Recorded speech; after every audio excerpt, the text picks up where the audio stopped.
Hey friends, so over the last few days I've had some really awesome discussions with my cousins, and we all seemed to have a similar concern, and that was that our friends, our family, our acquaintances are deleting, unfollowing, unfriending people from social media, from their lives, due to them having opposing views. And I think that that's something that we all struggle with, right? Like, if you follow me on social media, or if you know me as a person, or if you know where I grew up, then you are likely aware that a lot of people I have on social media and in my life in general have opposing views to mine. And I think that, I know that I've definitely made it clear, requesting that people not delete me, but instead message me. But I think that that goes both ways, right? Like, I want people to start those discussions with me, but I also need to start that discussion with them. And I think that, something vulnerable that I am open to sharing is that I decided to send a text message to my dad to start out a conversation about situations that are going on in our country right now, right? And you might say, why'd you send a message? Why didn't you just call him? Because I want people to think about it. I want people to have the opportunity to think before they have a knee-jerk reaction, because I feel like when we are making the moves to delete people or to unfriend people or to unfollow them, it is in the heat of the moment without actually sitting there thinking like, holy shit, if they posted that, like, what is going on in their mind? So I sent my dad this message and requesting, what his thoughts are, what his views are, why they are that way. And you might think that this is going to be like, it's definitely a success story, but you might think that this is going to be oh, hell yeah, like he must have been like, oh, great, I completely understand, like, my views have changed, but like that was not the case, right? But it was still a complete win, and I'm extremely grateful and extremely proud of this man for being my father. And he responded with, I can see your concerns, and I would really like you to give me the opportunity to become more informed and to educate myself. And I think that that's fucking awesome. And I think that that's all that we can really ask of people, right? Is to want to learn more, to educate themselves, to allow us the opportunity to help educate them the same way that we've become educated.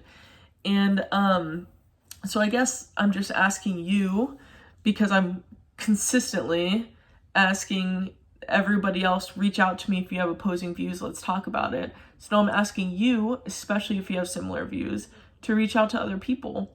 So when you go to click unfollow or unfriend or delete, instead maybe like slide over a little bit and click the message button and reach out to them and say, hey, look, I noticed that you posted this and I'm curious as to what your thoughts were behind it. Or I noticed that you put the angry emoji on my post and I'm curious as to why. What made you angry about that post? And I think it's our responsibility to keep this discussion open really forever, as long as we possibly can, because this is not a short-term thing. This is not, some people are like, oh yeah, Black Lives Matter movement just happened. No, it didn't. We were all just privileged enough to ignore it for as long as we have. And it's time for us to stop ignoring it and for us to keep this conversation alive. That is our job as allies. We go to protests, we sign petitions, we post things on social media, but we also need to reach out to individual people, because my friend and I were having a discussion the other day about the amount of people that have unfollowed us, have unfriended us, have stopped watching our stories. And it's pretty fucking significant. Like, we're talking like 50% drop, insaneness. But that's exactly why we need to actually start these conversations with people, because they are going to choose to ignore us if they have the opportunity, and we need to confront them and not necessarily give them the opportunity. And people are still not going to respond to everything, but you need to make sure that you're coming at it from a place of compassion and where you truly want to understand where they're coming from. And that's the only way to get through to them, And a lot of you know me well enough to know that, like, I'm like hippy dippy sometimes. So I wear a stone, rhodonite, that's specifically for compassion, because I want to try to understand where people are coming from and what's going on and what's happening in their mind when they are, you know, posting racist things or commenting in a racist way, or like I said, unfriending us or being angry, or, you know, there have a lot of people a lot of people have called me out and said, Laura, you're such a kind, loving, calm person. Why does it seem like you're so angry during this, or you're so frustrated? And a lot of it just comes from passion and me wanting people to understand where I'm coming from. And the same way that I want to understand where everybody else is coming from, because I crave that. I want to know what your thoughts are. And I think a lot of us need to be in that place rather than just ignoring it, because it's our job. You know, like I said, it's our job to educate people regardless of how difficult it is. And you are going to have to be vulnerable, and you are going to have to be authentic and real with your core values and who you are and what you believe in. But like I said, I mean, I think it's our job to open up those conversations, because our job is not over at going to protests or signing petitions or posting things on social media. You know, our job goes further than that with opening up our hearts and our minds to the people that are closest to us, because we have them in our proximity. So yeah, like if you have any questions about, you know, ways that I've started those conversations with my friends, family, acquaintances, I'd be more than happy to share that with you. The same way that I would love to hear stories about how you've reached out to people, or ways that you've reached out to people, whether you see them as successful or not. I'm curious.